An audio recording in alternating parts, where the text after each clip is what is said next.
All right, good afternoon, everyone. It's May 24th. I'm happy to really just put together another wonderful class today, a very, I guess, relevant and important discussion regarding selling real estate. As us as practitioners in real estate, whether you're a broker or an agent, the key and your goal, hopefully, is to transact, do as much volume and as much production as you can, as you feasibly can with your limited time here on this planet Earth.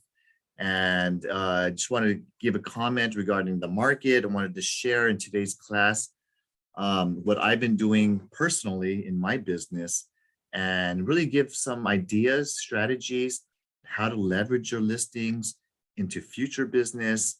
I really wanted to discuss really putting myself in the I guess, stretching my time to its limits and probably what I could maximally possibly do in this shortened period of time. But I think it's very important and hopefully motivating to a lot of you realtors out there that are watching and listening and really wanting to push yourself to the next level. I think this class will be really great for you in terms of timing, planning, it's time management, and as well as delegating. Okay, so I'll have a component regarding business planning, how you can continue to strive towards success. So I'll be quite frankly honest with you. I've been extremely swamped and busy the past several months. Why? How? I've been working very, very hard for several clients, multiple clients all at once. And like an agent does, we can have multiple clients. You can sell, buy, you can do lots of transactions as much as you can feasibly and professionally, ethically can handle and still give great service to your clients. And so I'll tell you, in the last 60 days, I've just closed out 6 transactions. It's been very, very tough, challenging. It's been stressful. It's been a roller coaster ride. It's been very up and down with the uncertainty of this very extremely volatile market. Just like the stocks, our interest rates have been rising incredibly every single week or two. There's another rate hike, then the Fed announces something, and then all this stuff is all balancing itself out and having ripple effects towards the real estate market and balancing clients, balancing all the paperwork, the transactions, disclosures, and the emotional stress that goes on to our clients as well when there's a lot of fear going on. I can tell you, it's not easy handling 6 escrows all at once. It's extremely difficult to do, especially if you're in a dual agency situation, as in which I was in a couple of these. And I can tell you with great pride that my clients are actually very happy and impressed with my work ethic, my responsibility towards each of my clients, even when I'm serving the other party, because I'm very fully transparent in how I do my business. So let's start with how it all started and began. I really wanted to kind of make this a theme of where did this come from? How did I generate this lead? And I can tell you, one of my great property manager friends referred me a seller. Okay. This seller did experience and suffer through a loss in a family member who was over about 92 years old. And that triggered him and his sister, who are on the same trust, to sell 2 of their properties because it's time. One of those properties is where the seller passed away on, and the other property is their seller's their prior residence that they grew up in long time ago, back since the 1950s. So when I first met with these clients and they were interested in selling, I gave them my full listing presentation, and I gave them a detailed consultation for both of their properties and gave them a unique opinion of value for both of them separately. and I treated them very, very well with respect and courteousness to the point where I gave them a lot of great guidance. And it was very challenging because, to be quite frankly, they were both tenant occupied at this time of sale. And they were asking a very, very common question in today's age. Should I sell the property with the tenants? How will that value impact its resale value? Selling it with a tenant who has a contract on there. And what are the challenges that we're going to face, as well as giving them an estimate of its value, as well as being able to just guide them through this process of pros and cons, I guess to say. So it was difficult. So I'll start sharing with the two properties that started this all off. Okay. And thank you, Sharon, for joining. I appreciate you being here. And I'm going to start sharing my screen.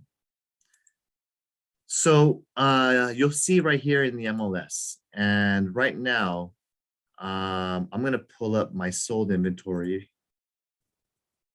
Okay. And there's two properties I want to point out to you right here, where it all started when I closed back in April. This just closed in April 8th, just a month and about 6 weeks ago. Okay. 2300 Hathaway Avenue in Alhambra. So this is a situation in which I had a tenant occupied property on a month-to-month basis. And the sellers, I gave them an opinion and a value. I told them it was worth somewhere in the 900s to 1 million range. And I was very fortunate to be able to have the opportunity to finally close this $152,000 above our asking price. So at the end result, my sellers were ecstatic and very happy that I was able to sell a tenant occupied property to an outside buyer represented by another company and firm, where the tenant was occupying month to month, and we had limited showings, and we were experiencing COVID. So I asked them to wear face masks inside and stuff like that. But a lot of this difficulty on selling this property relied on my trust and faith in my own analysis. Okay. What do I mean by that? Well, I asked and told the sellers, the market value is hard to gauge because a buyer prefers to occupy. The buyer that pays the full market value typically wants to purchase this for own immediate occupancy. And if you get investors who purchase this property, investors typically will pay an investor's price, which seems to be at a discount. Typically, they don't want to pay over market, like many of the primary buyers who were buying in the last year, paying 200 over asking, 400 over asking just to get the property. And those are the people who have the most emotionally invested love for that property. So part of my discussion with the seller is this nice property with a good lot in a great location, but it still needs some renovations inside. I'll go through the photos really quickly, but it's still a little bit messy. It's still fully furnished and definitely needs a lot of repairs on the property. There's still a lot of cracking and foundation settlement issues that I see visibly that we did not conceal or hide from the buyers out there. So we wanted to be totally upfront, and I shared that in my message that the floor appears uneven in the hallway. And so I found sloping, I found soft spots. And so this is just the pictures of that I used in my marketing to share what the property was like. There's mixed copper plumbing and galvanized. So it's not a perfect property, but it had some really nice elements, namely its location, its lot size, as well as its potential. When I put this on the property and advised and consulted my client, I told them, because it's tenant occupied, we want multiple offers. Let's price this under the market price. And so the sellers agreed with me on my strategy to get multiple offers. let's price this at $898,000, even though we both had an opinion of value, which I'll say here on 2300 Hathaway, where I gave an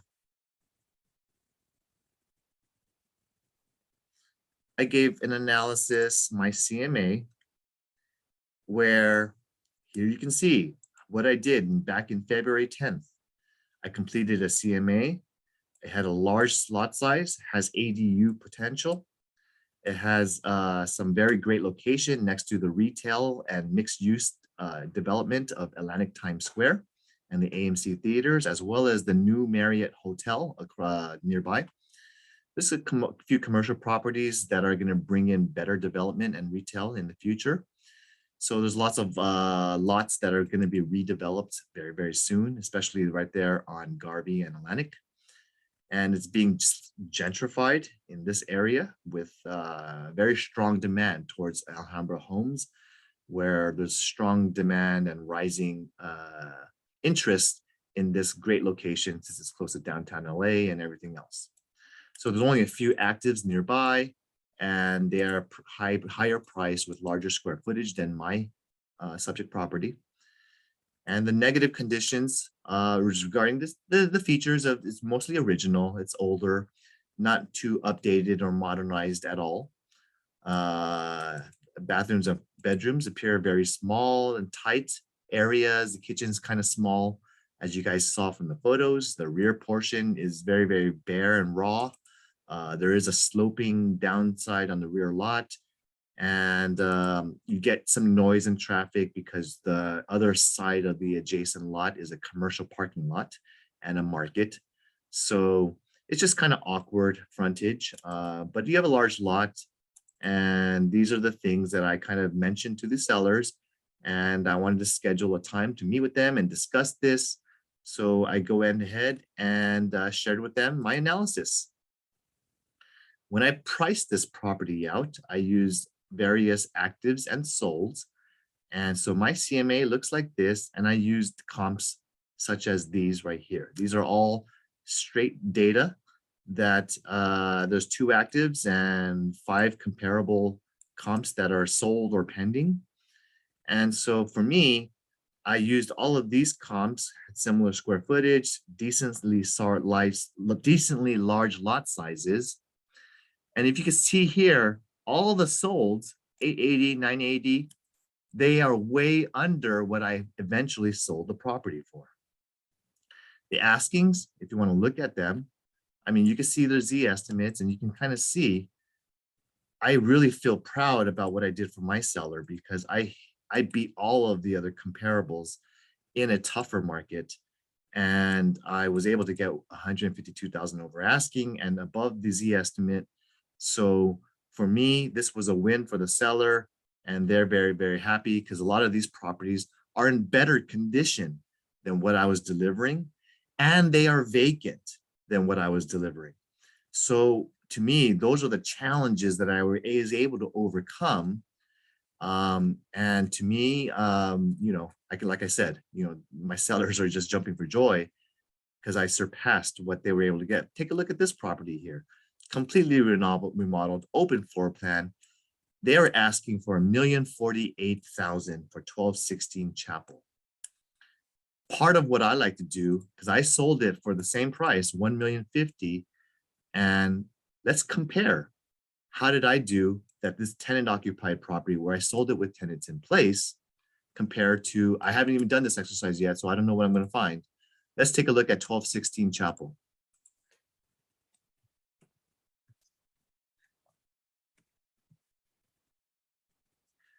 And this agent sold it for $1,305,000. So good job and kudos to them. They did have 1868 square feet where we legally only had less than that. I think it was 1465. So they sold it at roughly $698 a square foot. And obviously this remodeled home should command a prettier penny because it is a beautiful home. They remodeled it, made it look really great, and it's available for immediate occupancy. So I can see this selling for higher than mine, but a good sized lot. So $698 a square foot. And what did I sell mine? $716 a square foot. So I beat them. And to me, that's a win in this day and age because I have a similar lot, smaller square footage, and my condition and materials is nothing near what that remodeled home looks like. To me, I did a job that's even surpassing because my $716 a square foot got a much prettier penny than my comparable competing listing agent. So to me, that's a win. We're good with their comp. I'm good with our comp, and the buyers are happy and sellers are happy. So I had to have conviction. I had to convince the owner to ask lower than what they hoped for because they wanted something closer towards 1 million was their goal. So 980s they were happy with, and so we were able to get a little bit more than that. So anyway, long story short, we sold this in 7 days. We only had one showing open house weekend. So I held 2 open houses for this party. We had a zoo. It was a lot of people came over. We had multiple offers. We probably had somewhere around 150 people coming over across the span of 2 days, more than 150 people walking through those doors while my tenants were still there. I had the tenant sitting outside at the front because she worked from home and she was working outside, and she just saw the madness there as a lot of buyers walked through and wanting to write offers on this property. I had a situation where I had a buyer demanding and asking me to write an offer for them, and it was all cash, demanding me to get it done for them at $1 million. And I did write the offer for them, but when I came down to the sellers, my recommendation to the sellers when I presented all offers, I actually recommended the seller to take the higher offer, which was $1,050,000, as compared to myself. Why? Because I am a truly ethical agent broker, and I put my seller's interests above my own. Even though I had the opportunity to do double end this transaction, I recommended my sellers to take the stronger priced offer. So I hope you do the same thing in your clientels when you truly gauge the interest, the buyer's offers, as well as their sincerity, and taking all the terms and conditions into mind when you consult your clients. And I disclose to them, I'm representing this buyer, they are cash and they're willing to remove all contingencies now, but this higher priced offer is there for you. There you are. I recommend it because it's a better price. They seem to be they came back twice to the property. That shows strong sincerity. And if it were me, I probably would take the higher offer, even though this one is cash. Okay. So they listened to me, they took my guidance, and they respected that I advised them that the stronger offer, who eventually did close, gave them the better net. So that's how we transacted with this property. Any questions on that? When I sent the multiple counter offer to the multiple parties that wrote an offer, I reminded them that the seller is tenant occupied month to month at $2,600 per month. Tenant has pets, pays all utilities, do not walk on property, right? I reminded each party that this is a trust sale where the seller prefers to sell as is with tenants in place. Property was priced below market, so please consult your buyers on writing market value, and the owner has a preference towards offers being above the asking price, as is condition. So I tasked the buyer's agents to advise and consult your clients, because I do have areas where additions and improvements are constructed without permits. So a lot of this stuff was tough for me as a listing agent to sell, but not tough when you write and put a very attractive asking price. Okay, so Jung was with me. Thanks for coming, Jung. He came to the open house, and he could probably attest to the zoo and madness that we had when we were there at the property. We basically, those 4 or 5 agents all busy showing it to all of the visitors walking in one by one, taking turns sharing the leads. Yeah, So there was a lot of people, definitely. it was a crazy zoo, Yeah. right, John? It was Thank you like for, we were going in and out, in and out, and there were probably 4 or 5 people waiting outside at any point in time. So yeah, and so John, I appreciate you everybody helped getting with the your, offer. yeah, you had a great experience learning from talking to all these buyers. I appreciate you helping me out because I needed your support. So, thank you, John. So it was busy. Anyway, it got sold, and the multiple offers is what leverages the sellers to ask their request, as is with tenants in place. Here's a rental contract. You deal with the tenants as you please after close of escrow, and we got the job done. Thank you, John. If no questions, this was their property. And they also had another property that I signed at the same time, which was regarding New York Drive, which we just closed this last week. So going back to this one, the same sellers also had the same amount of trust in me to list a $1 million home over here at 2620 New York Drive, Pasadena. Just to give you another idea, it's only a 2-bedroom, 1.5 bath, 1,566 square foot, 11,000, beautiful, nice lot with a protected oak tree. So just to give you a feel for this transaction, I got a nice big yard, protected oak tree, older original condition of many, let's just say this as a, the condition is restored and well maintained, but definitely mostly original in terms of its characteristics and materials. So in this situation, you can see it's dark, doesn't have a lot of bright lights, still no recessed lighting, and but it has some nice, great, attractive features. The bathroom was remodeled 6 years ago. But other than that, you got original floors and whatnot. So you can go through and see the property and my marketing as you please. So how do I describe it? I can tell you I love my descriptions on both of these listings. I really try to embellish tastefully all the great aspects and describe the features that this home really possesses. So it's really close to Eaton Canyon Nature Center. There is wildlife there. There is ADU potential to build a guest house. It does have tremendous upside potential for add-ons, and it's a great opportunity. So I described the features of it, its refurbished aspects of it, some of the good components like a newer bathroom, a newer water heater, electrical panel, central AC and heat, newer roof, newer fencing and driveway. So I really took great notes with the sellers to maybe describe to the buyers all the great possibilities this property offers, as well as the grand oak tree, so that the buyers know that this is protected and it's blah blah blah blah blah. So I wanted to make sure that clients also understand, to the agents, the contingencies of the privacy remarks, where we had open houses.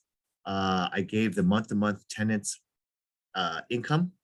They pay own utilities, and the sellers have a preference to sell property as is with tenants in place. Please use the form T, tenant occupied property addendum. Some improvements may be constructed without permits, and a garage conversion to a sound studio. And I said the photos of the garage interior may be supplied by request, because the tenant did not want me to share all of her equipment and high-end video recording equipment that was could be stolen. So at the end of the day, I only did this open houses as well, did not do single showing appointments. So I asked everyone to come during my open houses, and this one was much tougher to sell. To be quite honest, it took me 27 days to get this under contract in a decently slowing down period, but it's still a very hot area, hot price. And originally, I don't think I showed you guys this, but at the time of the day, I originally came out on March 2nd at 1,033,000 asking price. For 3 weeks almost, I had the attractive price of 1,033. The offers that we received were very close to the 1,033 number. A lot of them were investors or cash buyers and developers who were offering right at that asking price of 1,033,000. However, my consultation to the seller is, I believe your home is worth more. I believe it should be sold over 1.1 million. That's my homework and my research. So if you go back to my CMA for here,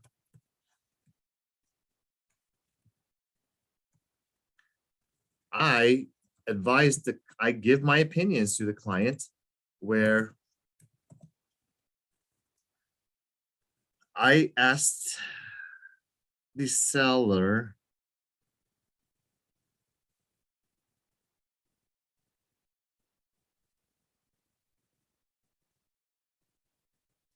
I had some time, I needed to finish my analysis on 2620, and I took a liberty to write down a few pros and cons from a broker opinion.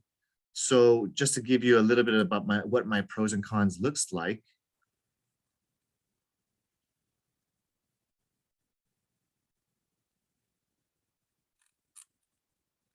I gave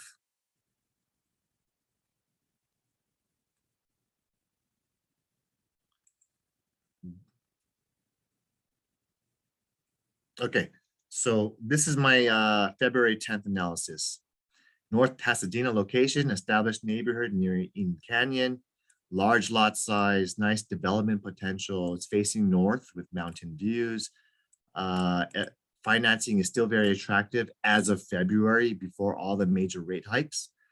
You know, the FHA and conventional loans, they increased their loan amount limits for Los Angeles County, and all is 986,000 for somewhere around 986,000-ish. So that's a high FHA loan limit for LA County. And it's been updated in some areas. COVID pandemic still says there's limited inventory and stuff like that. The cons, the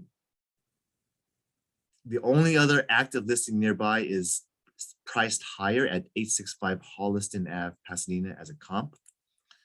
The structure is 1954. It's outdated and a little bit older compared to what people like nowadays. They like remodeled and modern homes.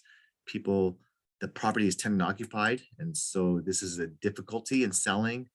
And there's a lot of distractions with buyers like to home delivers vacant. And bedroom sizes are a little bit smaller from the photos. Narrow driveway, busy street, lots of noise. And Pasadena doesn't have a good school district. Termite in some areas. Flippers and investors are conservative. Building costs and materials are expensive for builders and developers and remodelers. And there's rate hikes expected in March 22. And guess what? It did come true. So I also give a detail of what I do when I communicate and meet with a tenant. So I do this. This was something separate, but I just I give reports to my clients when I take meetings with their tenants. So at the end of the day, if you look at that same CMA,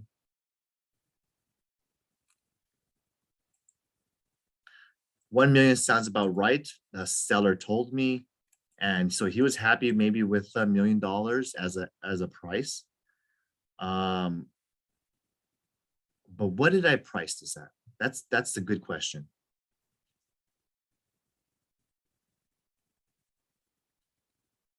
As of February 10th, I gave a bunch of different comps, and I remember telling you that Holliston was the only active at 1.649 asking price. So I'm curious what that sold for. But what did I price this property at? And you can see here, a lot of these properties are vacant. So they're all easier sells or staged. Okay, I gave a lot of comps in this one.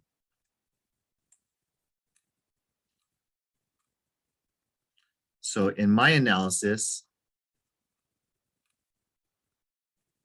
the sold for 776 a square foot. The actives are asking 879 a square foot. The list to sold, most people are selling over asking, okay? And relatively 776 per square foot. And I priced this at 1088 to 1.128, okay? So you can see here, my market analysis is pretty spot on because we ended up selling it for 1.138 million. And even though I got a high price, I wanted to show you one thing. I wanted to share with you the history where I put a price of 1033 million. If you take a look at what I did, I then revised my price because the offers were coming in around that asking price. I said, seller, you know, I hate to do this to myself, but I want to raise to closer towards your goal or really try to get stronger offers for you because the offers are all coming in around this. Let's go ahead and do a price increase. So that way I can put a better reflection of what you want to get, even though I know you were happy with the million, like he said in his email, or up to 1.1, he'll be ecstatic.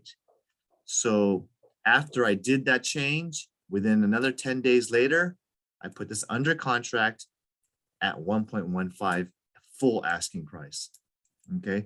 If you wanna look at the percentage over asking, like I just showed you over here in this scenario here, I can take a look at what my true sold price over asking. And at the end of the day, we ended up selling at 726 per square foot for the older condition, which is to me very attractive and pretty good job. And when I look at my, because I could play with numbers all I want. I could take the sold price of 1.138 million right here, divide that by my original asking price of 1033 million. And so I'm selling this 110% above the asking price. Okay, so that's in line with a lot of the competitors. And I sold it over asking from the original list price of 1033. The primary competition that I was looking at was this listing over here on Holliston. And this one sold for 1755. Good job to this agent. They got 936 a square foot. Less desirable area. They got a nice high price per square foot. And this one sold because it was a lot more attractive and move-in ready. So I can see them getting a higher price than us. Yes, absolutely. And it also is very close to Lake Avenue. So I do think that's a nice location as well. So at the end of the day, my client was very happy. In this situation, what did I do and how did I get this sold for that price?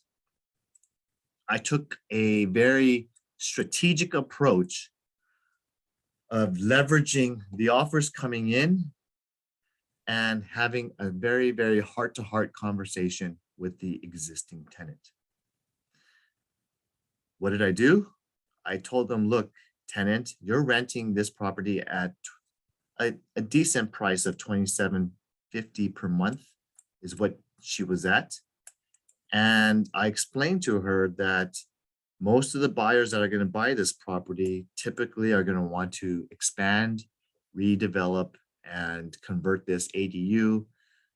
There's a pretty strong chance that a person investing over $1 million is not going to be happy with a $27.50 per month rate of return. Most investors who spend over $1 million are going to want a stronger rental rate. So they're either A, likely to increase your rental rate to market rents, or B, ask you to vacate so that they can do improvements. And this is not guaranteed. This is not something I can predict, but I can tell you, I know the business and the industry. Investors want to get stronger returns than what you're paying right now. Because you're on a month-to-month basis, they can ask you to leave within 60 days and give you a notice. And I know you've put some money into this property, tenant. I know you improved the property with the garage conversion to a sound studio. And I gave some silver lining and some light at the end of the day. I said, tenant, you know what? You spent some money on this property. You really love the home, don't you? And she did love the home. She loved its potential. She loved the nature of this lot size. And she also loved being able to work from home because she spent quite a bit of approved money towards converting the entire garage for a sound studio. And she does work for a major film, independently freelancing for major films, such as working with Disney and some other major companies out there. Like, anyway, I can't tell you all of her clients, but she does have a good relationship, a good amount of business in helping with sounds, audio. So at the end of the day, I says, your income is good, tenant. Hey, you use this for your business. Maybe you can talk to the SBA because they do have businesses loans for people who want to buy for a business, since this might be able to qualify. And your income is not too bad. Let's see if you can get qualified for financing. Would you be interested in purchasing this property? And the tenant told me, I would. Yes, I love this home. And she was ecstatic that of the potential of she had no idea or consideration prior for me meeting here. She said, I had no plans. I was happy with the rental rate, yes, but yeah, if I could, I would love to basically inquire and see if I can get approved for financing. Long story short, it is very tough to provide financing to a business owner who is an independent contractor and pays herself her own salary and has gig work, contract work that is unpredictable. So it's not easy loan.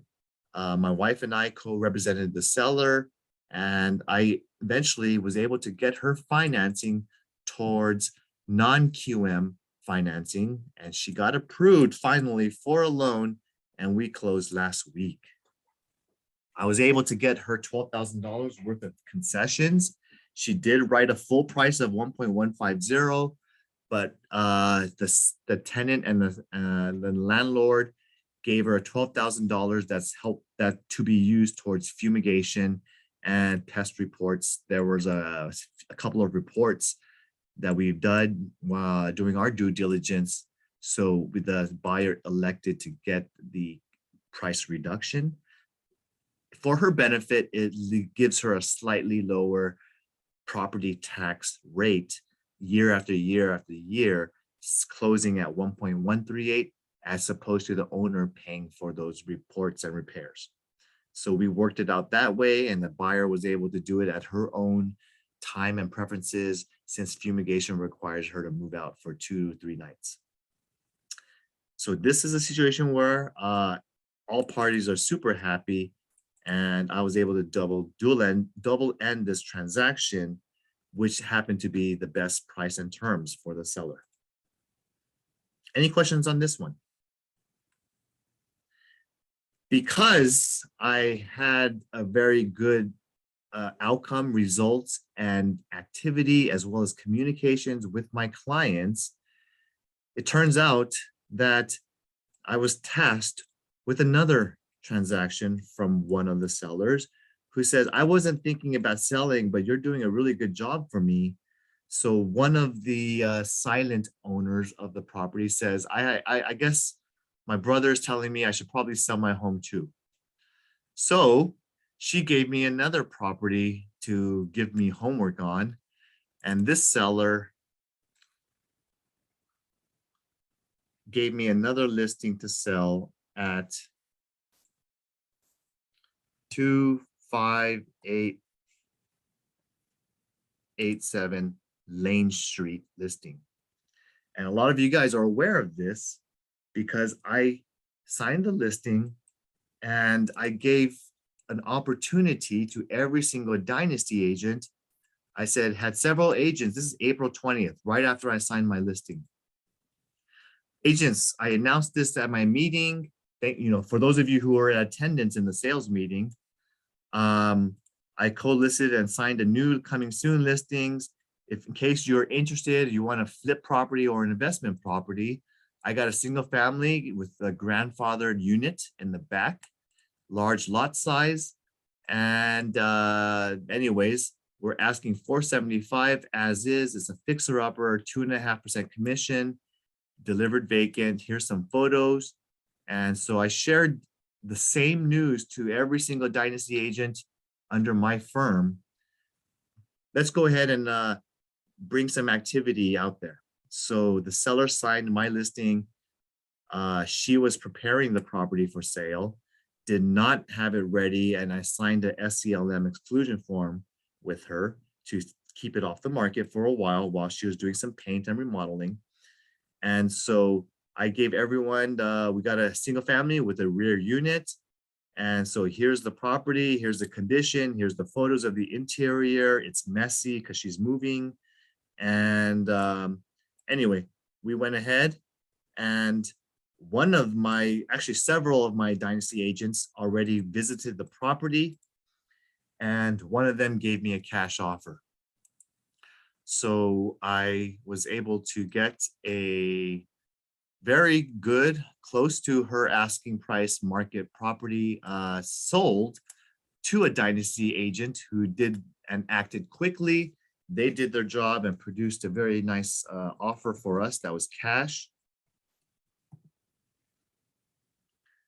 And we ended up selling this property at $450,000 cash, closed in less than 2 weeks. And I did not put this on the MLS except for as a data comparable purpose only.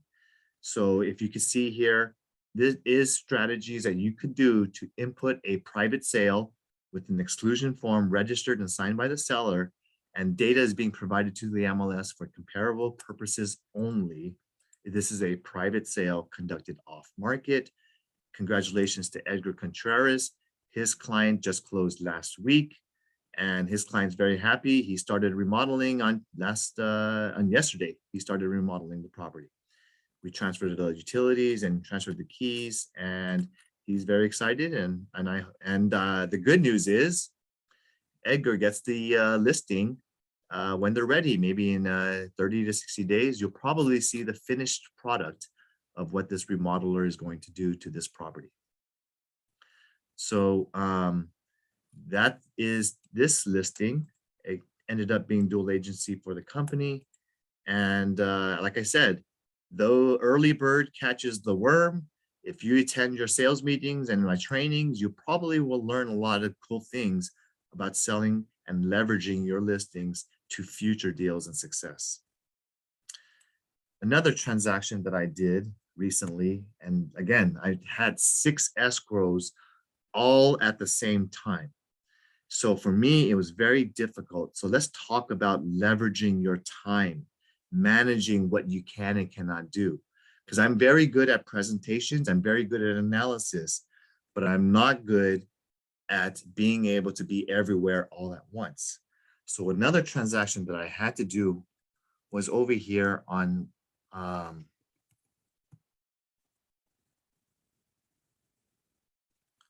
Haywood.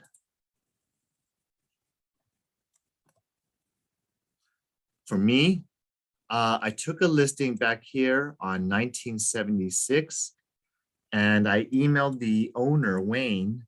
It was a great opportunity. Thank you for listening to me. I want to give you some track record. And for me, because this property is in Simi Valley, which is over an hour and 25 minutes from me, I couldn't be there. So I spoke with Wayne at 10 o'clock and put together a CMA of my analysis of the property.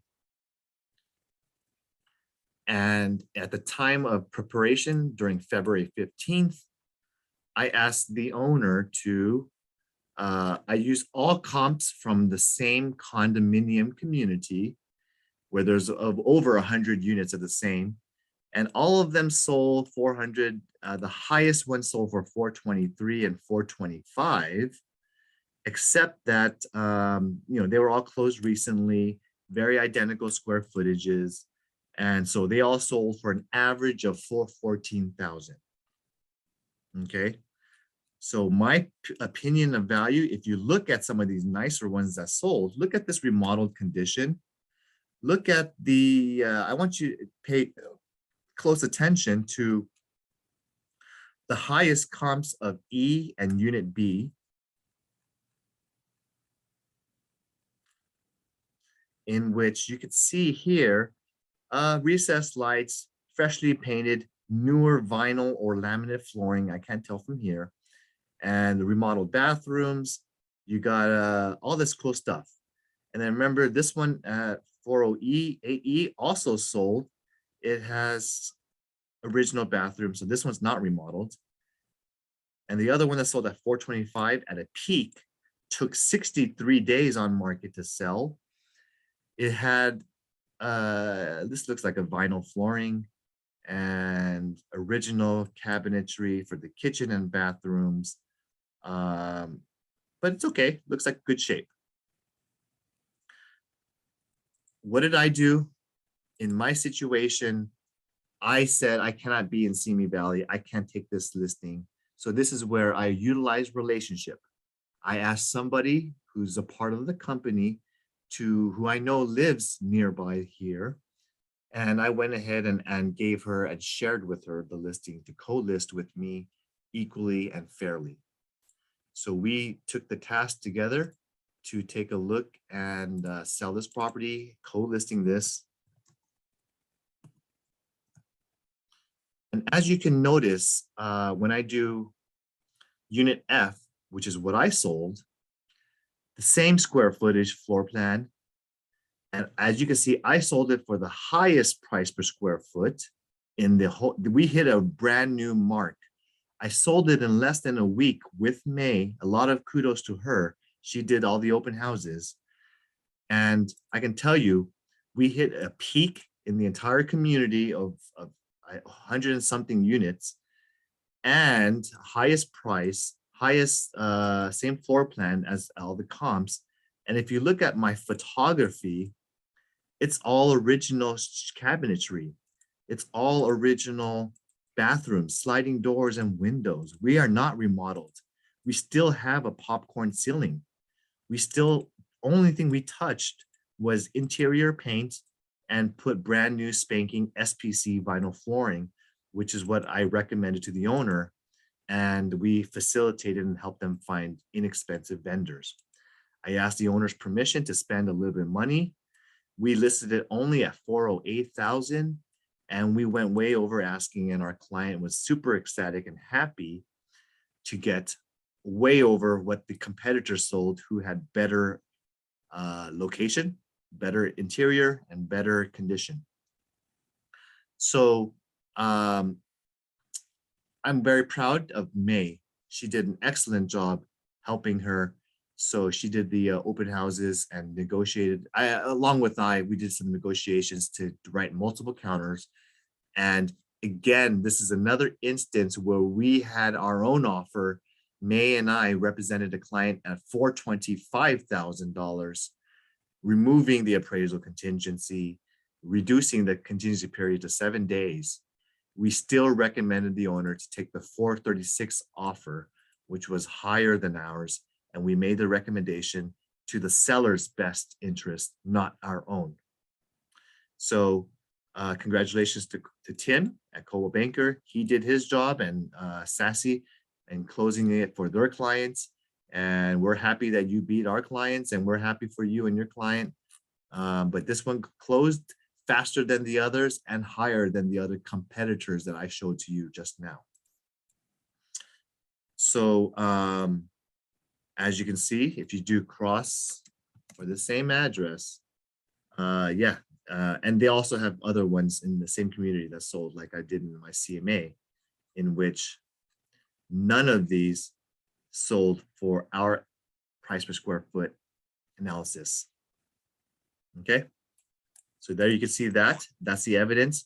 All of them came with an asking price of 390s or 400 or less. And we came out at 408 and came out even on top of them. So that's a win for us. And my pricing was 400 to 409. Seller listened to us and we put it at 408. Okay. So that's, I'm able to give a very narrow pricing because I'm using only the comps in the same community. So I can really narrow down and have a better reflection of my opinion of value of where we should ask. Remember, this is simply the asking price. This is not necessarily where we close at. And it turns out we've closed over asking by a considerable amount. So that's a really nice way of when you cannot be physically in everywhere, it is okay to ask for help and bring other colleagues to support you when you physically can't be there, or when you have a vacation planned, or simply because that person, I identified May as a stronger agent who knows that market in Simi Valley better than I. So I'm going to bring a professional over who's better than I. And it takes a humble person to share a listing, even though I did the legwork to acquire the listing. Okay. And I do it, and I did it fairly, and we all shared it equally. So thank you, May, did your job, and then we got a job well done. In addition to, while I was being busy with all my other transactions, I then had another transaction I had to work on, in which I had and shared this out to everybody as well, regarding 614 Mountain, Pasadena, CMA. So I had another client simultaneously back in February 18th. I've been very busy. And in terms of asking price, I'm suggesting a range of 865 to 899, 898, depending if the tenant vacates this property. Okay. This is another tough transaction where I dealt with a seller, tenant occupied, below market rents, and this tenant hasn't paid for nearly 8 months of rents, holding the property hostage. And eventually the owner was applying for state funds that I educated them on.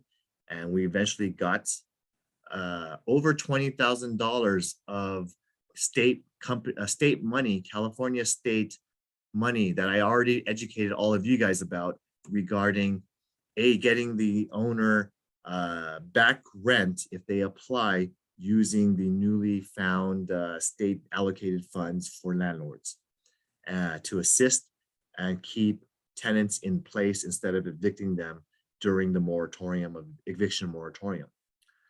All the comps I used in this region were here in northern Pasadena. A lot of comps sold for 930s to 800. And you can see here, they have a variety of prices and whatnot, small square footage, small lot size. And eventually, you can see here, some of them are in really beautiful shape and remodeled. And what I was dealing with was a little bit more of a mixed but deferred maintenance property. I'm not going to get into all of the details of each comps, because you could pull up all of those comps using your own screen. And if you wanted to, take a picture of this screen, I'll show you what I comped out. Pasadena sold around 766 a square foot. The actives were 779, and the list to sold were mixed. Some under asking, some took longer, some took shorter, but 766 was the average. And at the end of the day, what did I price this property at? Around 865 to 898, but it depends if the property can be delivered vacant. Okay. And in this situation, we went back and forth. There's tenant protections in place. I advised them of this and that. So, when I tell clients a lot of stuff, I try to do some homework. 614 Mountain belongs to city jurisdiction. It's not the unincorporated area, because the unincorporated areas have tenant protections based on LA County's recent tenant eviction moratorium extension. And so because of this is city now, City of Pasadena has their own TPP ordinance that I give them the links to read and review, as well as statewide rent control laws, because I think it's important for landlords to do their own due diligence. And the unincorporated areas fall under this category regarding the no eviction phase 1 and phase 2 process. So I already teach and gave a class on this. I told you guys to learn about it because it's important. And there's a lot of unincorporated areas. But anyway, there's protections all the way through December 31st, 2022. So there's phase 1 here, phase 2 here. Go ahead and read this on your own time, because it's important to know about whether you're doing an eviction for no fault or whether it's at fault, and what are the requirements depending on when you purchase the property, and or whether you're going to use it for resale, or you're going to use it for immediate occupancy yourself, or for immediate family member. There's so many rules. I can't explain everything. It's better not to give them resources. And I gave them resources to eviction companies who I personally referred to, since they are knowledgeable about Pasadena. So I tell them to consult with their own.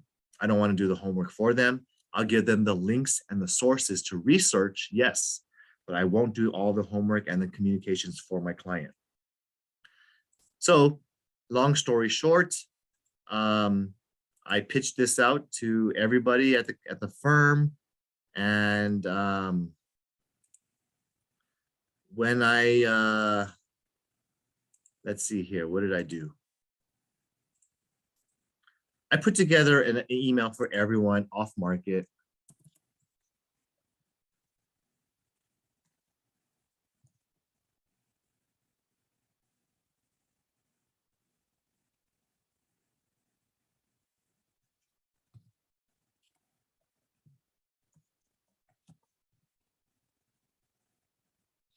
So I asked everybody, I do remember requesting and saying,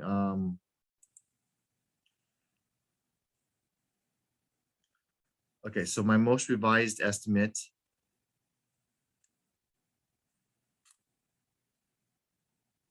$865 to $899, same thing. So what did I do? In this situation, I did make sure, and oh, you know what I did? I have, I emailed it to and shared it with people, and then this one did not hit the MLS because we kept it off market. I pitched this out to investors as well, to people in the team. And so I have my own database of cash investors who like fixers. And so I collect my own database of investors who look for flip properties. So what did I do in my situation? And you probably get emails just like I do from various investors, in which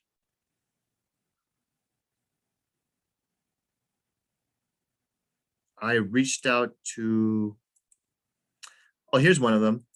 There's a Stephanie person here who says, congratulations, you closed 2300 Hathaway. We missed it. I have a cash buyer hunting for fixers similar to this one.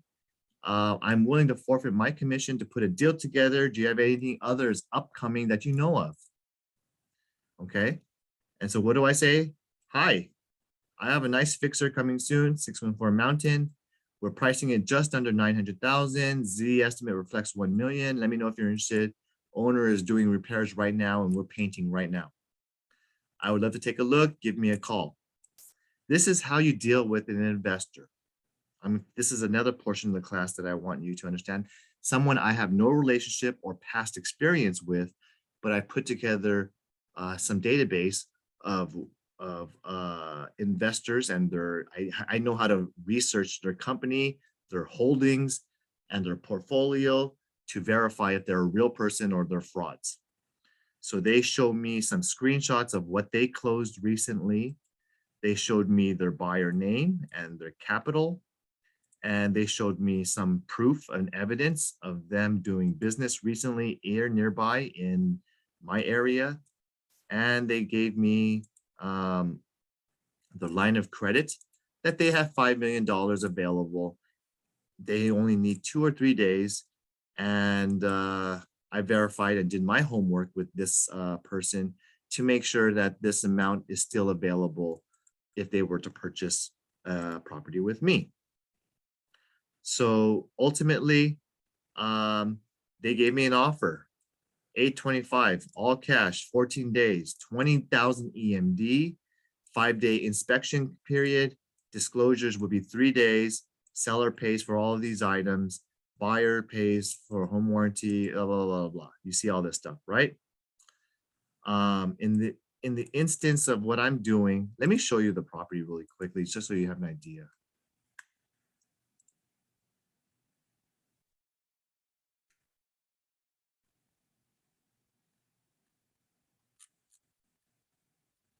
So I have to go to my Google Photos.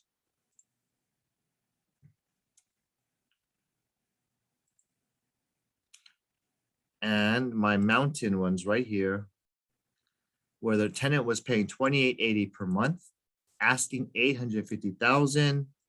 And we have a bunch of messy stuff. You have a lot of stains and mold here, very small bedrooms. I do have a very cluttered appearance. The living room hallway, this is the only living room area here adjacent to the kitchen, and a very small space to work with, especially when you have 4 bedrooms.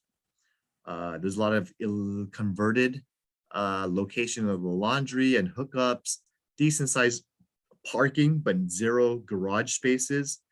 As you can see, it needs a lot of deferred maintenance because I don't know if you can tell, but multiple areas of the roof is warping.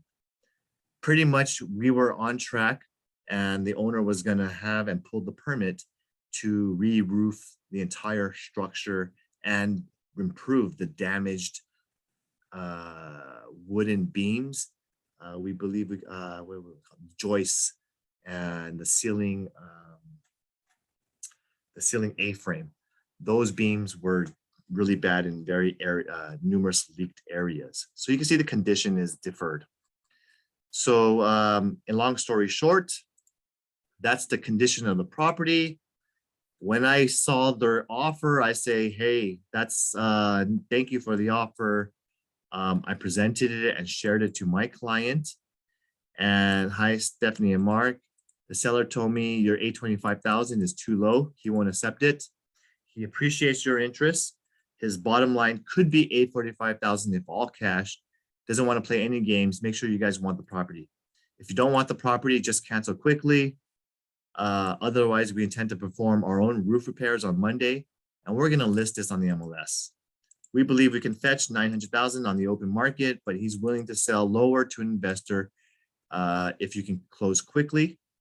I completed the offer as you specified with the purchase price of $845,000, no HOA, single family, and blah, blah, blah, blah, blah. Please let me know. So long story short, I gave them the offer. I talked to her about increasing her price. I wrote it to the investors. This is a cash offer, and I'll let you know what's going on. And eventually I got to speak with Stephanie, met with her, and we did the job. So she signed everything. I did the disclosures with the owner really quickly. And my wife and I was able to deal with these investors, got them to remove their contingencies early and on time, completed their due diligence, and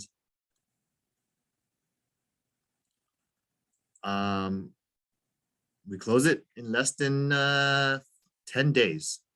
We close this transaction. So this is another situation where I was able to be dual agent because I provided an opportunity to investor off market, which both parties are satisfied and happy, and they volunteered it.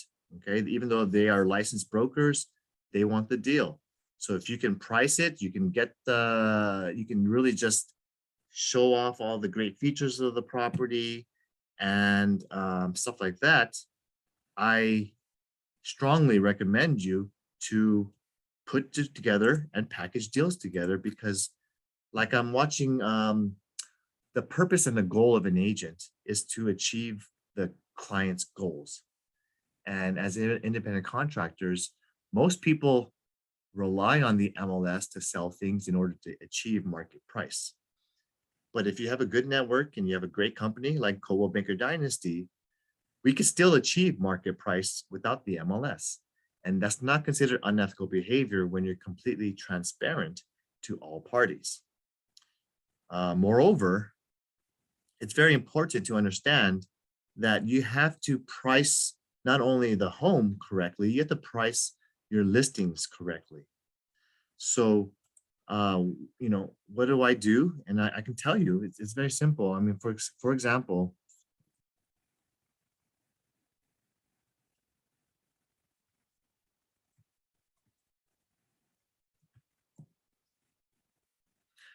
example, when you price a property out, most people price it according to the market price or your CMA. That's fine. But what I wanted to show you is really regarding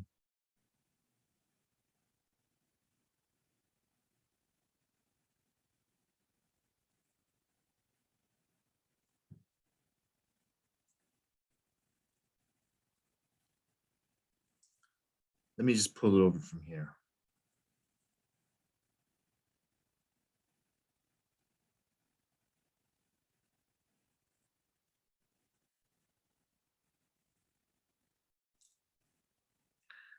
When you have a listing, right, you have to understand the scope of work that's involved.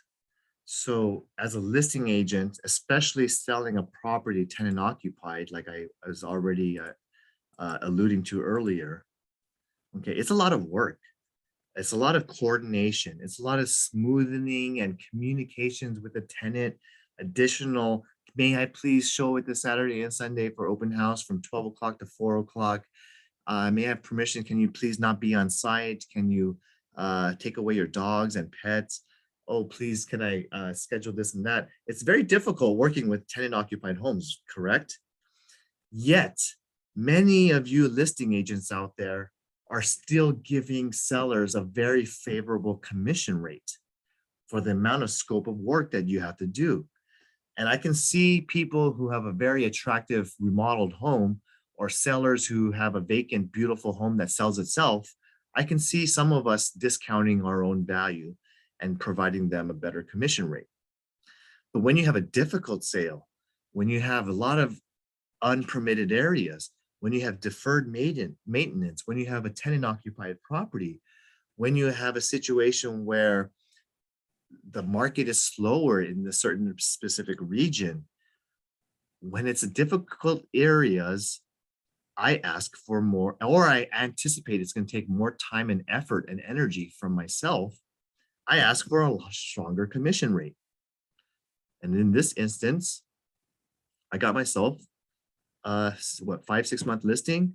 And I want to show it to you. We listed it at an attractive price, but I asked for 5.5%.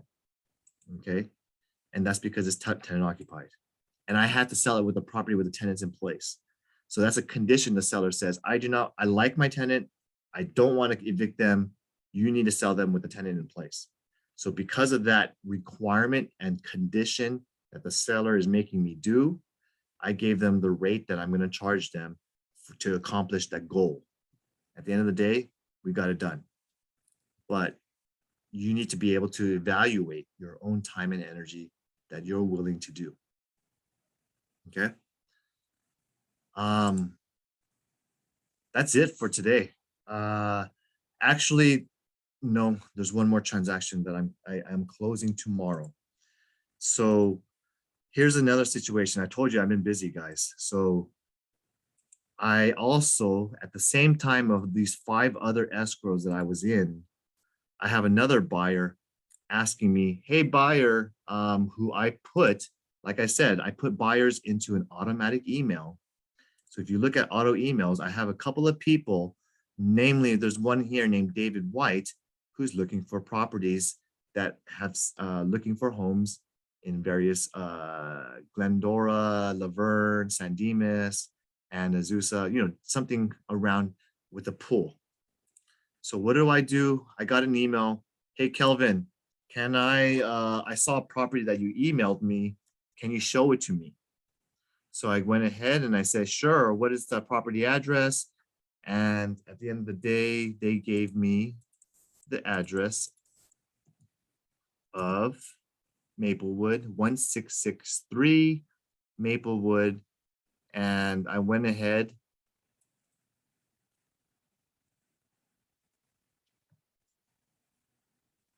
and immediately took my client to see this property because it's my client. This is still pending, guys. This is 1663 Maplewood in Laverne. And my client is writing an offer on this 775,000 property with a nice, beautiful corner lot location, beautiful pool. You guys see that? This is a few years old pool and nice design work and stone embellishments here to really make it have a nice remodeled appearance. Newer flooring, newer interior condition of various upgrades and things that it's a nice starter home. Okay, so you can see here, this property has some really good features and components to it. It has a decent sized yard. For my clients, a pool was a must. So we were only looking at pool homes. And at the end of the day, what I did is I took them immediately. This property, as you will see in a common theme in many listings in nowadays market, this property was let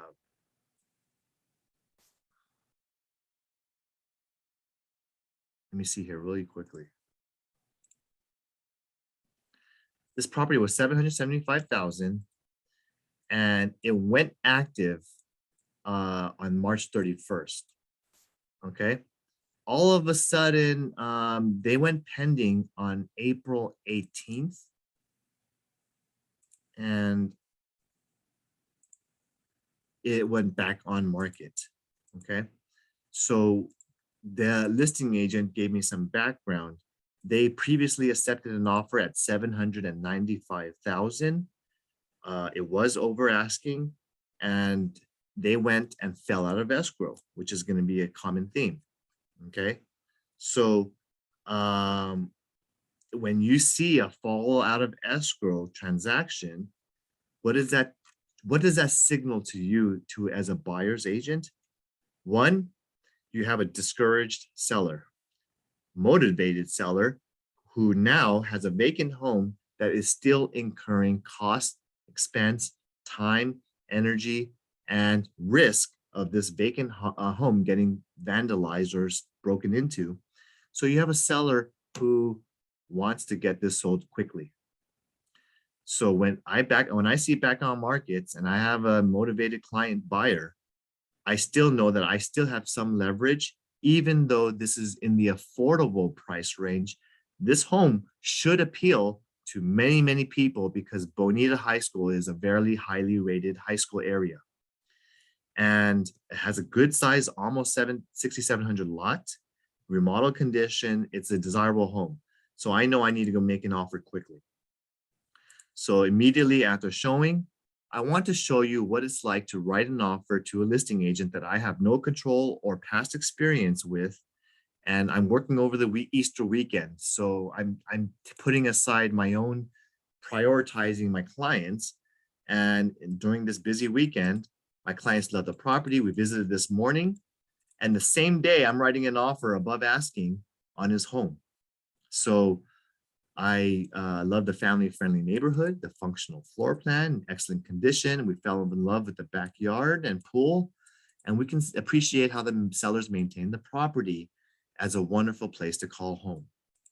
We are sending our sincere over asking offer, very simple and clean to cooperate with the sellers every step of the way.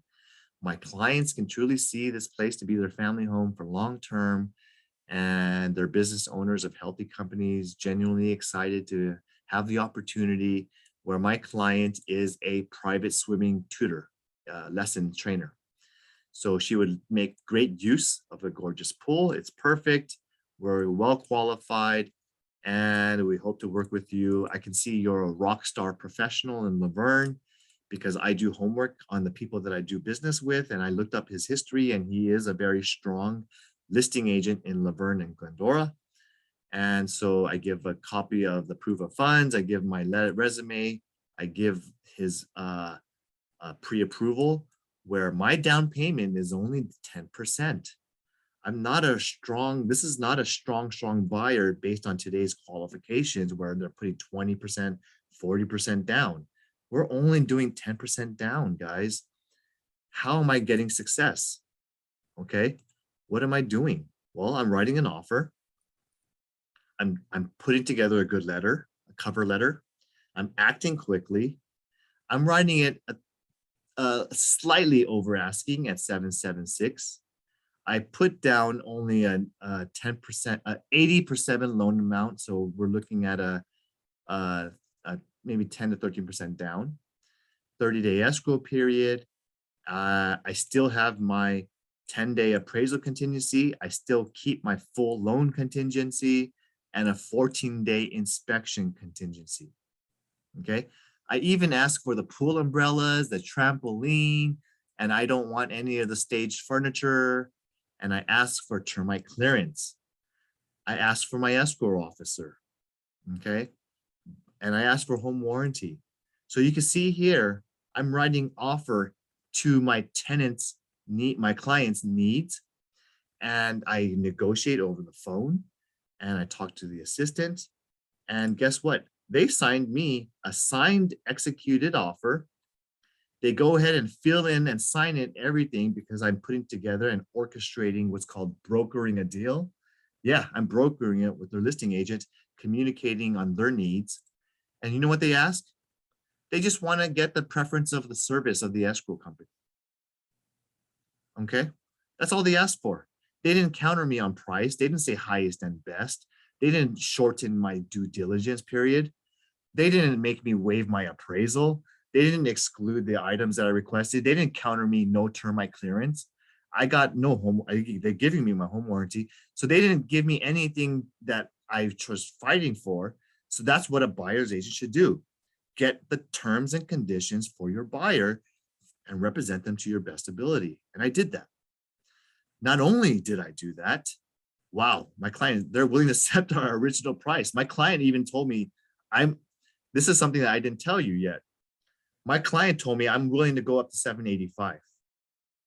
And I says, let me work this. Let's just give them right around that asking price, 1,000 more. Let me work this and let me see what I can do for you. So even though my buyer told me to go up to 785, I told him, because I'm a negotiator. To me, I enjoy the challenge of negotiating because it's a fun game to me. Plus, when I get to help my client more, I feel prouder about what I'm doing for them. So when I tell them, let me work my magic, let me see what I can do for you at 776, my client says, and trust me to go ahead. And I said, thank you so much. We're signing the counter back, looking forward to working with you. And we quickly got this executed because this was a sweetheart deal where it's $9,000 below my client's willingness to pay. We schedule our home inspection quickly. I ask them to make the utilities on and smoke and carbon, blah, blah, blah. So all the stuff is done. And so I negotiate things out. Okay. We have a challenge, guys. This is a time and period in April with the rising interest rates. We get a low appraisal. Okay. So I come out and if you know how to read an appraisal, just go to right here at the bottom of the appraisal report. And you can see here, not very strong comparables. I only get a sales comparison approach of $760,000. If you know anything about real estate, you know that FHA loans highly rely on appraisal value. And when I have a buyer who only has 30-something thousand or less than 10% down in the bank, it's a challenge to get financing. So 760,000 is short of our appraisal. We come to a mess of negotiations. I do a this and that. So when I negotiate stuff out, I needed to try to make it work as a broker, brokering this deal to my client's satisfaction. So what do? I figure out what's called outside the box. I figure out ways to package this to success. Due to the low appraisal, I'm going ahead and having to negotiate now that price because let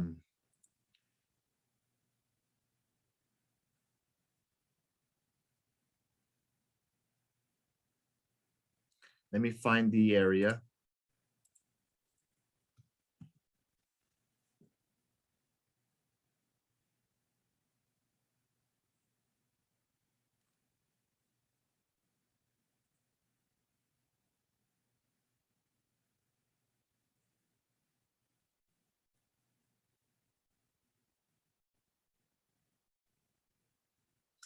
So as I talk to my clients, I say, we have a soft request. They're asking us to remove the appraisal and the inspection contingency. Do you have time to sign and discuss the paperwork as well as the revised plan? Because we're changing our financing things.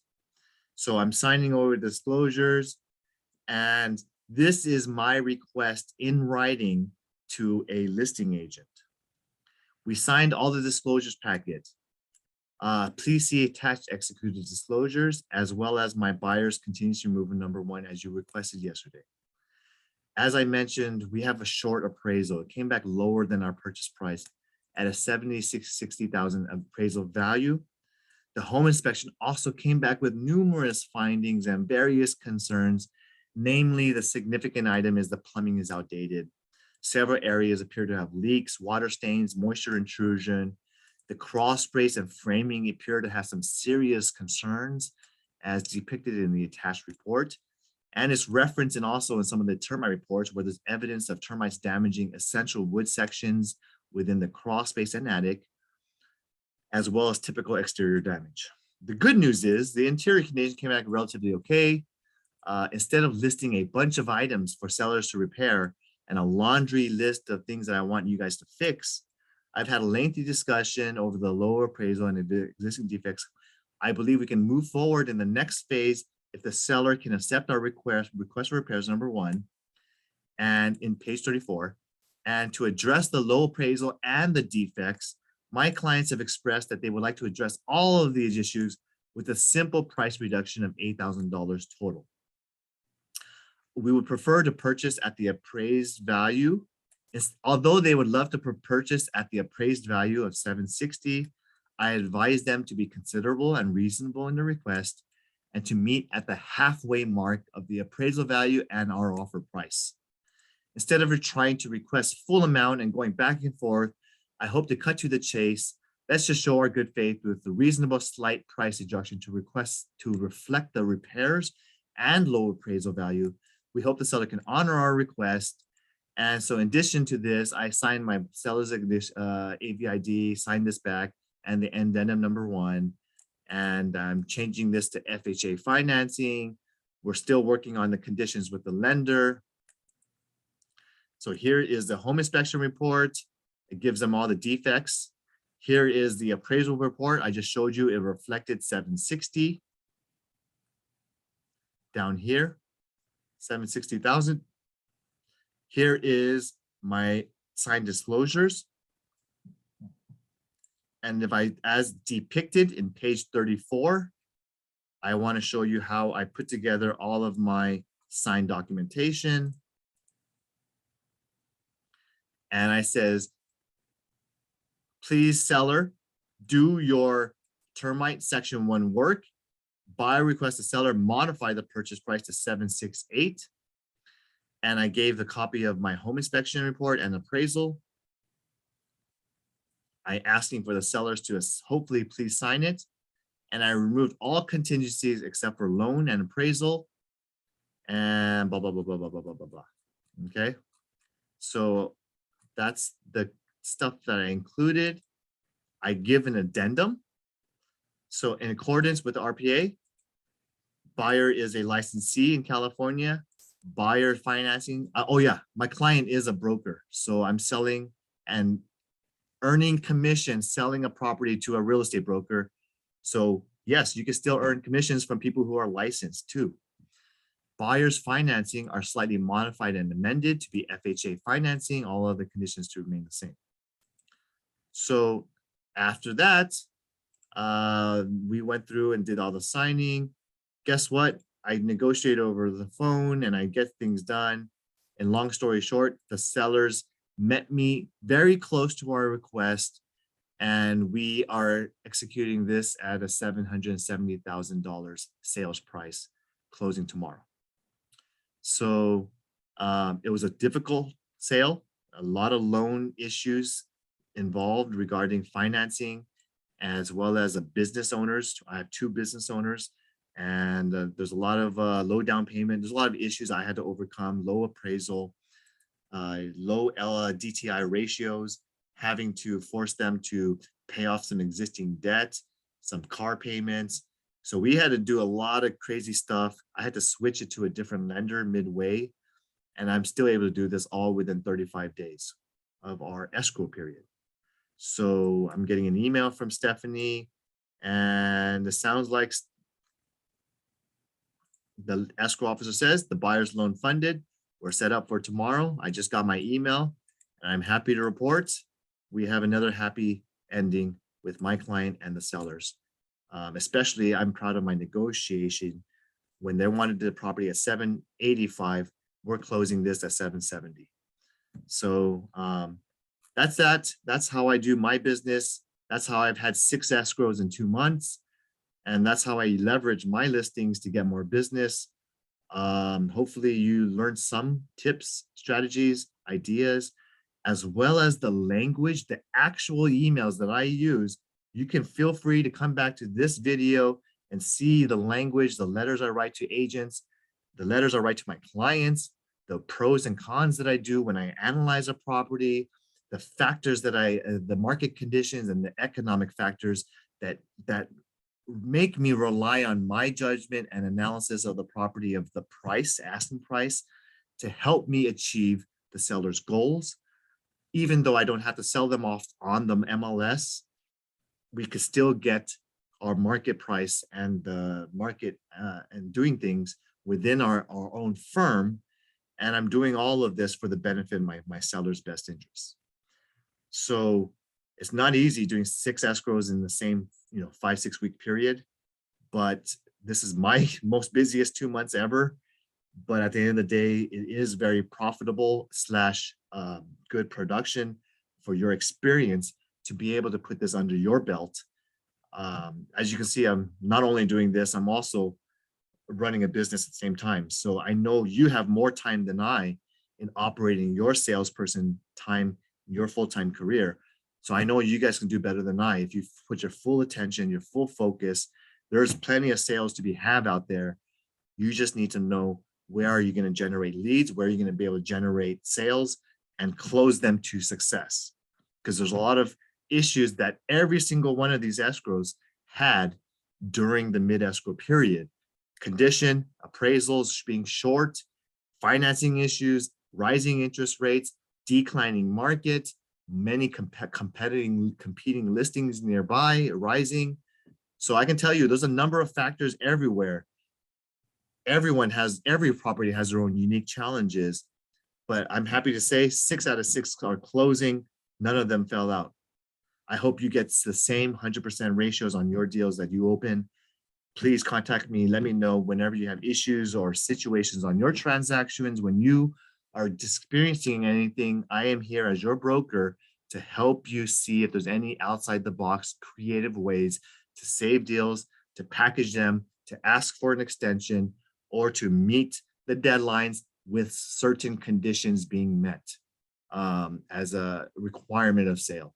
So all the way, I'm happy to report these things to you.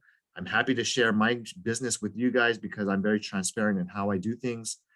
I even shared my commission listing agreement price that I charge 5.5%.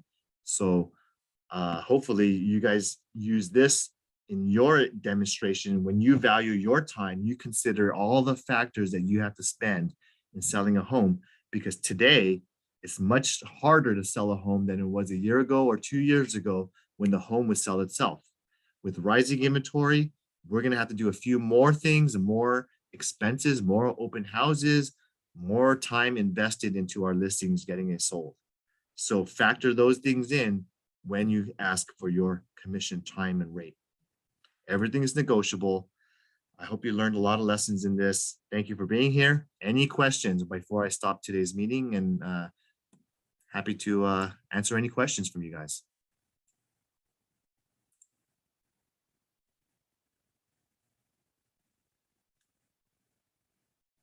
Okay. No questions. I've been doing a lot of talking. This is an 1.5 hour class. Thank you for sticking through to the end.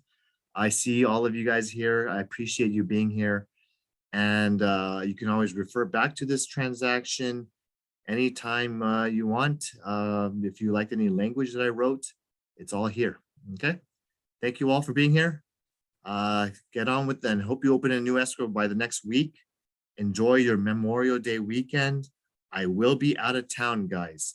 Next week, I'm out of town Friday to Friday. So starting this Friday, I'm enjoying Memorial Day weekend with my family. So I'm going to be going to Lake Arrowhead, and I'm immediately flying to Tennessee to receive the recipient of the President's Award of Honor for 2021 Coldwell Banker Awards. So I'm going to go represent the firm from Realogy and Coldwell Banker Corporate.